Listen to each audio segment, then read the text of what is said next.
Esto tengo que verlo con el chat y que vaya a YouTube. El día que un cómic América plagió Bleach. El escándalo de Nick Simmons. Incarnate. Nick Simmons es el hijo de Gene Simmons de Kiss. Imagina tener la posibilidad de publicar un cómic siendo un novato sin mucho renombre solo por ser el hijo de alguien famoso, y aún así, con todas las críticas en contra y habiendo fallado en un intento anterior, este nuevo cómic está siendo un éxito. Logras crear una historia interesante con personajes decentes y una narrativa poco convencional para el cómic americano de la época. Pero justo en este momento, donde por fin estás disfrutando de reconocimiento, se descubre que tu gran historia es un plagio.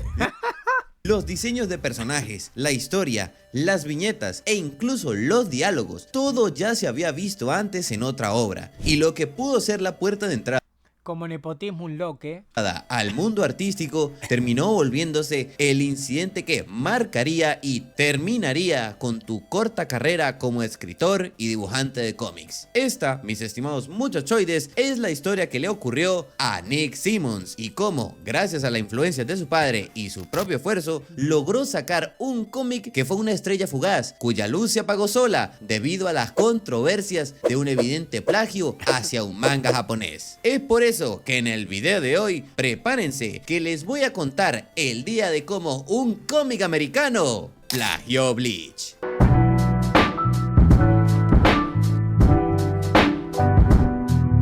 ¿Quieres pollita, Hoy estás queriendo pollita, ¿no? Para entender el origen de cómo se supone que un random, entre comillas, haya podido sacar un cómic teniendo tanto apoyo desde un inicio, tenemos que irnos unos cuantos años atrás, a la década de los 70 y los 80, para ser más precisos, porque sería durante esta época que la banda de rock Kiss debutaría y sería mundialmente famosa. ¿Y cómo se supone que se conecta una banda de rock con el plagio? Yo igual te voy a decir algo. ¿Tú serías un Nepo Baby? Imagínate que eres un hijo de papá con un padre súper millonario y te puede posicionar en cualquier lado. ¿Dejarías que tu padre te posicione en cualquier lado o buscarías tú salir adelante por ti mismo?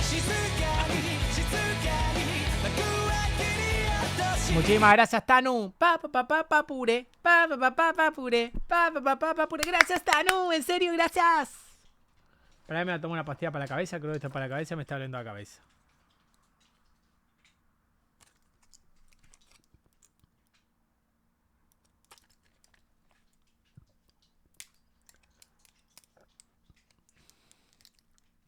Te proyectaste, güey. A mí mi viejo no me consiguió nada.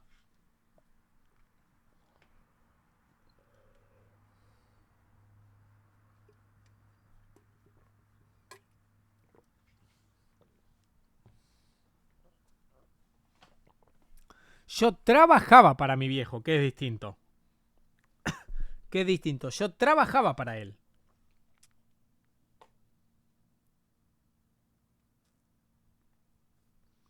Que es distinto.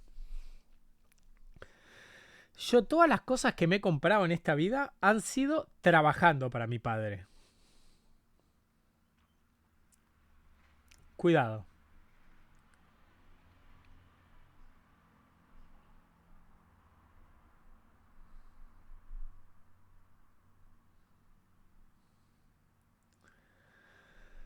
¿A cuánto ves un video de 1 hora, güey? ¿De qué? Si está bueno, te sale más barato que si es cagada. ¿La casa la compraste 100% tú, güey? Pregunta seria, sí. La casa la pagué yo. La casa sí.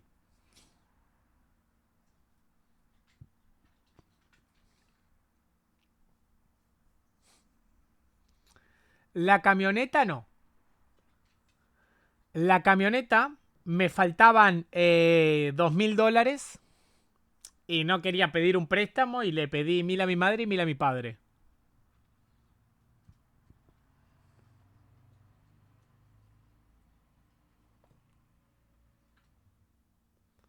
Los viajes a Nueva York seguro los sacabas de de YouTube. La mayoría de viajes me los he pagado yo. Las únicas veces que mis padres me han pagado un viaje, desde que crecí, ¿no? Cuando era chico claramente, fueron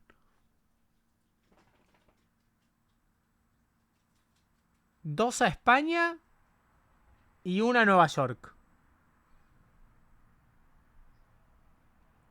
Pero los demás me los pagué todos yo.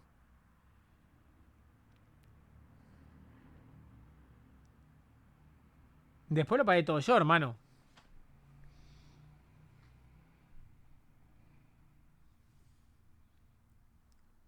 Gibel, una consulta. ¿Cómo tomaron tus padres cuando te saliste de la U? ¿Hubo bronca o normal? Pasa que yo dejé la universidad cuando estaba ganando buena plata de YouTube. Y mis padres no me podían decir nada. Porque era como... Está bien, deja la carrera, pero gana plata. O sea, me hubieran dicho algo si hubiera dejado la carrera por YouTube sin ganar un peso. Ahí sí me hubieran dicho... No, bro.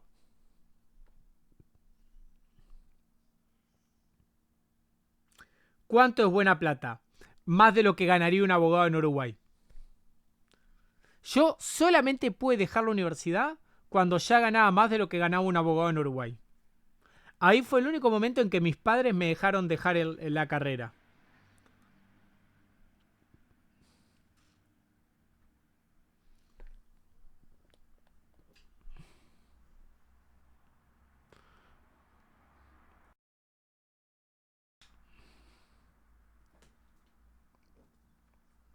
De un manga. Pues el verdadero protagonista de nuestra historia, el plagiador, sería el hijo de uno de los integrantes de esta banda. Para el año 2006, luego de todo el éxito y el auge de Kiss, Gene Simmons... ¡Qué bandón! ¡Ah, miren!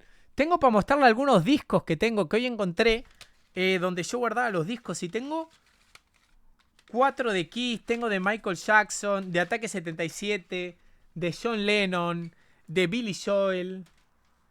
¿Qué me importa? No me muestres nada.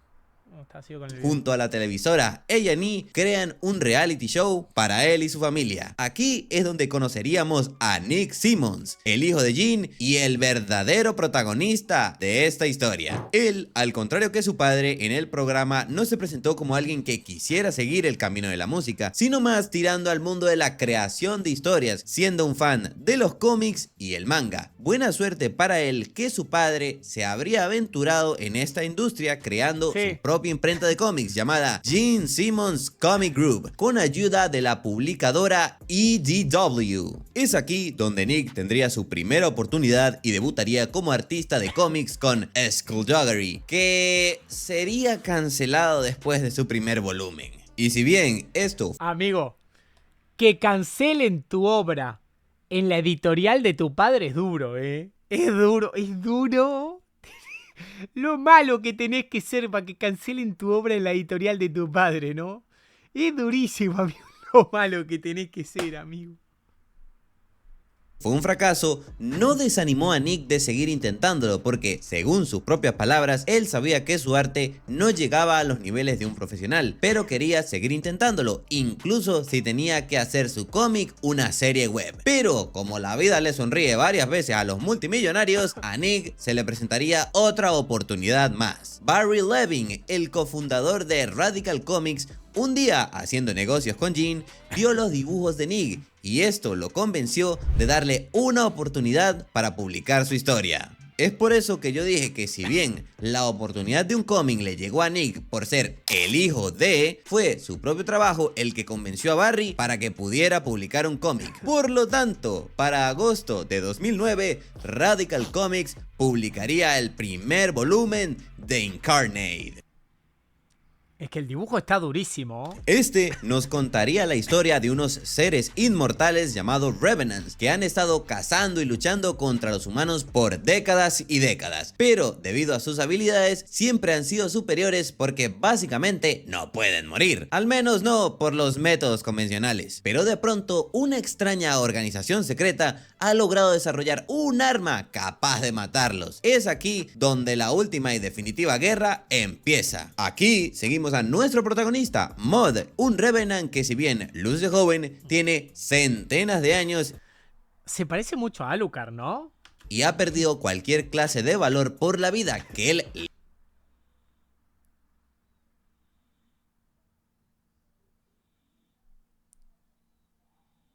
¡Qué hijo de puta que eres, tío!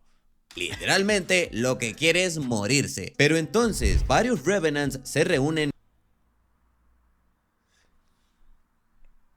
Este no es el de One Piece.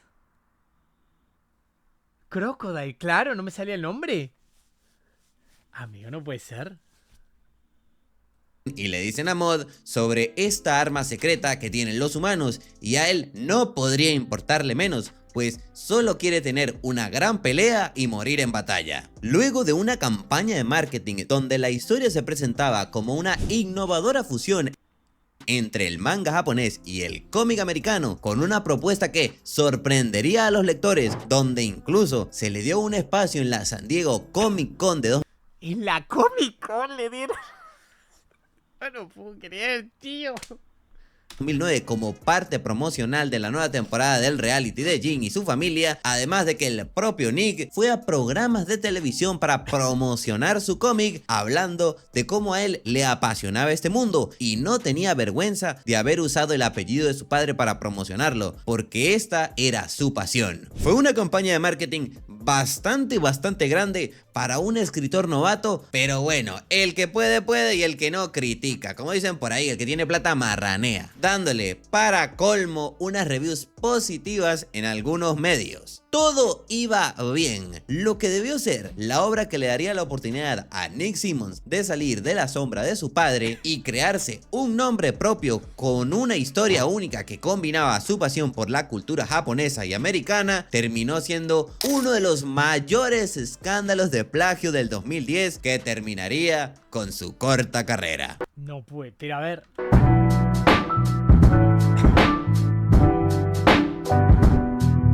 El plagio se define como la acción de copiar, utilizar o Pero no puede ser, ninguna de esas personas había leído Bleach.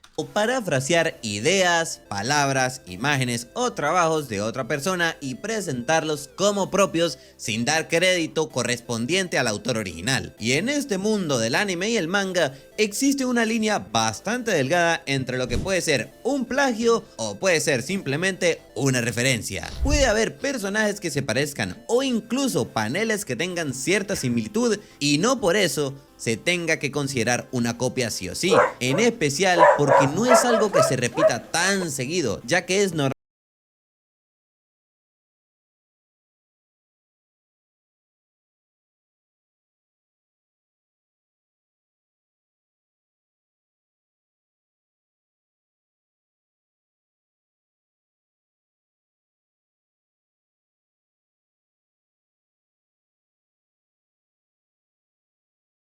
El verdadero su puta madre. Normal que artistas inspiren sus trabajos en obras de otros. Pero lo de Incarnate no se puede considerar un simple homenaje o referencia. Y algunas personas de la época se dieron cuenta de ello. Jin Supreme, quien era un youtuber que hacía reviews de manga y cómics, dejó caer la primera sospecha de que esta historia tomaba prestado muchos elementos de mangas como Hellsing, One Piece y Bleach, que sí podía ser una sospecha, pero no era algo 100% Ay, Crocodile es durísimo. seguro de que esto se pudiese considerar un plagio. Aunque para el segundo volumen, Jim sí lo confirmaría, calificando esta serie como una historia de terror para los derechos de autor. Incarnate era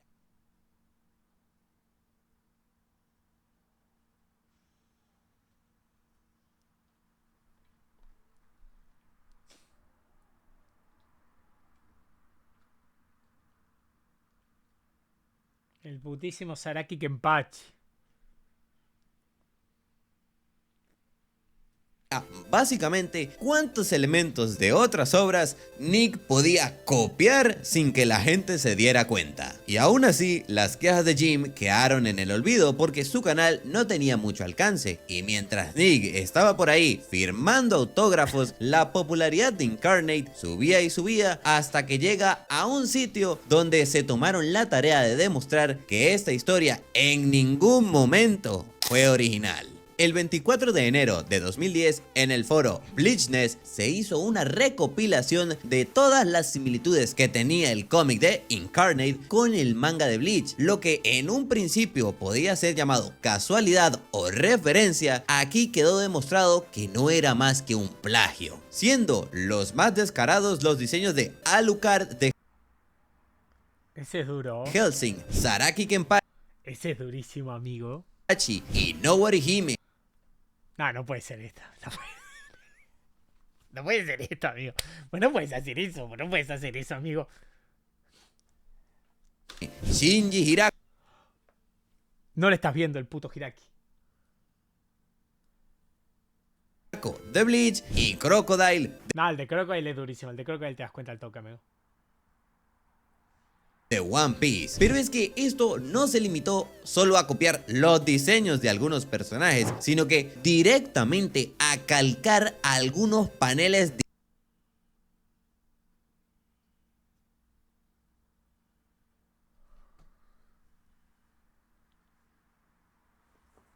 Calcaba los putos paneles, hermano. directos del manga. Aquí es donde Bleachness entra en acción No puede ser. haciendo una recopilación exhaustiva y casi No. detectivesca de todos los plagios que Nick Simmons había cometido en su obra, con paneles uno Amigo, esto no puede ser. O sea, lo único que le cambió es que le hizo una cicatriz. al lado del otro, demostrando su más que llamativa similitud.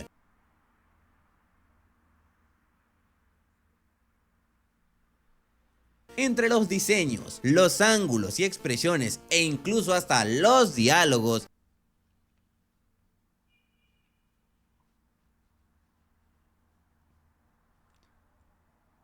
¿No había un agujero en mi pecho? Mis cicatrices. ¿Cómo? los fans se encargaron de poner un panel al lado del otro y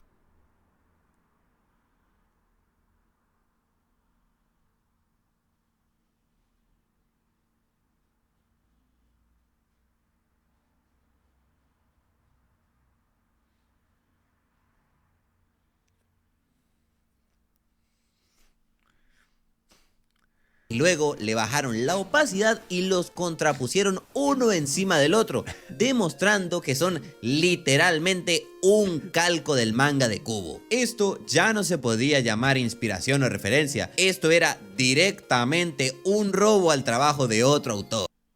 Lo de Grimjoe. Con más y más ejemplos o I really. incluso una puta página entera, esto ya era el caretablismo más descarado de la historia. O bueno, mi copia favorita es que si bien él le robó el diseño a Orihime, no perdió la oportunidad de calcar también una ilustración de Rukia. Pero esperen, no es que solo haya copiado mangas y ya, sino que hasta copió fanarts de la gente para su historia. Es por eso que a veces el estilo de dibujo era tan inconsistente, porque se acomodaba a qué paneles copiaba y cuáles no. El caso es que este cómic pasó de ser la obra original de un artista novato a una amalgama de ideas robadas de diferentes obras, y por supuesto que la controversia no se hizo esperar, ya que luego de este post en Bleachness, otros foros también se dedicaron a Es que vos no podés calcar toda una página, amigo. Vos no podés ser tan descarado, amigo. difundir la información. Incluso intentaron contactarse con Viz Media, ya que era la encargada de distribuir Bleach, para que supieran del plagio que le estaban haciendo a la historia del Shinigami sustituto. Tanto así que la propia cuenta de Viz Media en Twitter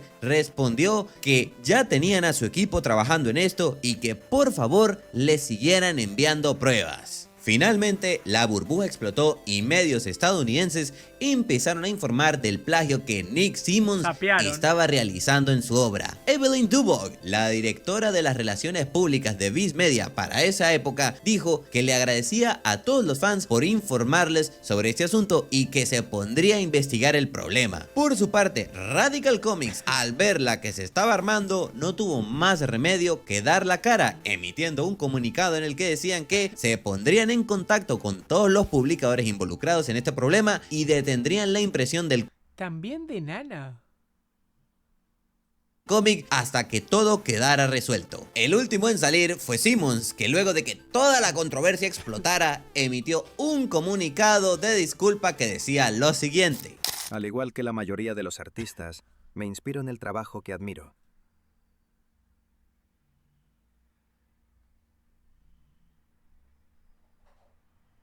Existen ciertas similitudes entre algunas de mis obras y las de otros. Esto fue pensado simplemente como un homenaje a artistas que respeto.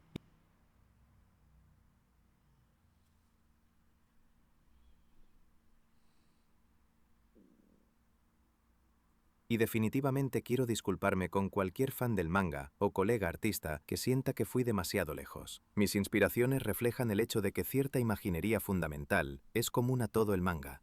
Me inspiré, güey. Esta es la naturaleza del medio. Soy un gran fan de Bleach, así como de otros títulos de manga, y ciertamente lamento si alguien se sintió ofendido o molesto por lo que perciben como una similitud entre mi trabajo y el de los artistas que admiro y que me inspiran. Muchos fans que ya se sentían molestos se sintieron aún más disgustados con este intento de disculpa, Es más fácil decir sí, Copi, ¿qué pasa? ¿Qué pasa? ¿Vas a llorar, putito? pues no les pareció real y lo único que hacía con esto era intentar reducir lo que había hecho. En vez de apagar la llama, lo único que hizo fue encenderla más todavía. Y si ya aparecieron Viz Media, Radical Comics y Nick a dar sus declaraciones después del incidente, quedaba la reacción de una persona más. Pues debido a que Tite Kubo era bastante activo en Twitter por aquella época, El putísimo Tite Kubo, hermano. miles de fans le mandaron un mensaje diciéndole sobre cómo un cómic americano había copiado su obra y, para sorpresa de todos, Kubo hizo un comentario al respecto, pero de una manera que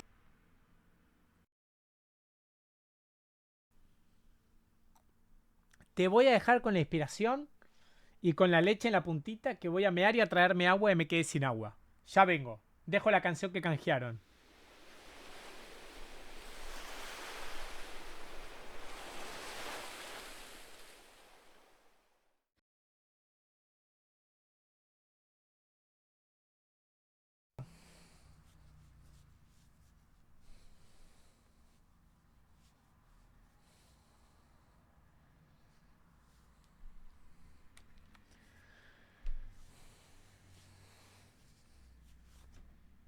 nadie se esperaba. Así que, a través de su cuenta de Twitter, en aquel momento, él comentó: Bueno, desde ayer por la noche hasta esta mañana ha habido una cantidad increíble de mensajes de fans del extranjero diciendo cosas como «Hay un manga en Estados Unidos que imita a Bleach». Pues bien, le eché un vistazo al sitio y no entiendo muy bien del inglés, pero creo que lo que dice es algo como «Es un manga dibujado por el hijo de Gene Simmons, Nick Simmons». Para ser honesto, el hecho de que el hijo de Gene Simmons sea creador de manga me sorprende más que si realmente me está copiando o no. Lejos de tener una respuesta agresiva o molesta, el mangaka reaccionó sorprendido más sobre quién era el autor de que si le estaban copiando o no, restándole importancia a este asunto. ¿Qué es un Chad? Le chupó un huevo.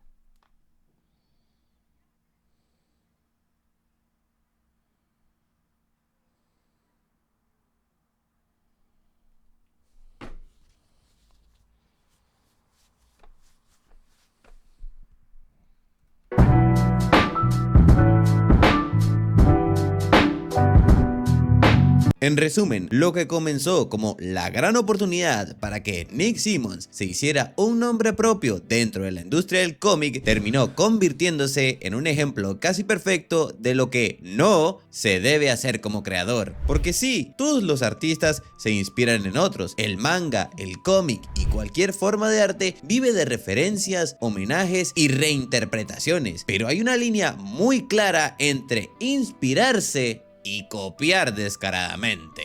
En este caso, Incarnate no solo es que cruzó esa línea, la borró por completo. Las consecuencias fueron inevitables. La obra fue detenida, su reputación quedó gravemente dañada y la carrera de Nick como creador prácticamente se apagó antes de siquiera empezar. Lo que iba a ser su trampolín terminó siendo el peso que lo hundió. Y lo más interesante de toda esta historia es que no fueron las grandes empresas ni los abogados quienes destaparon todo, fueron los fans, personas comunes que con un ojo crítico y pasión por las obras que consumen, se dieron cuenta de las similitudes y se tomaron el tiempo de exponerlas, demostrando que en la era de internet intentar ocultar un plagio es prácticamente imposible. Al final, ni el apellido, ni los contactos, ni una gran campaña de marketing pudieron salvar un proyecto que no se sostenía por mérito propio, porque en el mundo creativo puedes inspirarte en los grandes, pero si no tienes algo que te haga único, tarde o temprano, la verdad sale a la luz. Y así fue como un cómic que prometía ser la fusión innovadora entre Oriente y Occidente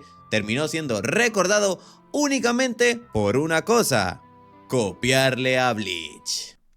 Y lo peor es que no solo a Bleach, le copió a medio mundo.